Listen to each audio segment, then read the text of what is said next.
O Goberno de Rueda é o que menos invirte por persoa dependente de todo o Estado, apenas 1.300 euros, fronte aos case 2.000 da media estatal.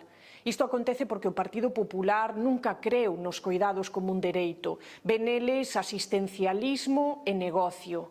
Por iso recortaron nos últimos 2 meses 17 millóns de euros no servizo de axuda no fogar para destinalo a axudas pírricas que pagan menos de 400 euros ao mes para que as mulleres coiden persoas dependentes na súa casa, menos da metade do salario mínimo interprofesional.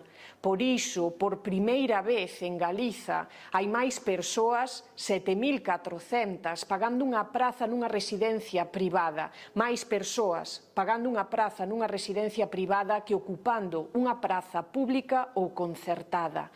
O Partido Popular ve na dependencia, asistencialismo e negocio. E desde o Bloque Nacionalista Galego seguimos defendendo o teu dereito, o de calquera galega e galego a unha vida digna, especialmente na vellez. E para iso necesítanse servizos públicos fortes, de calidade e próximos. Seguiremos defendendo o dereito a unha vellez digna a través dunha rede pública de servizos como se garante o dereito á sanidade ou á educación.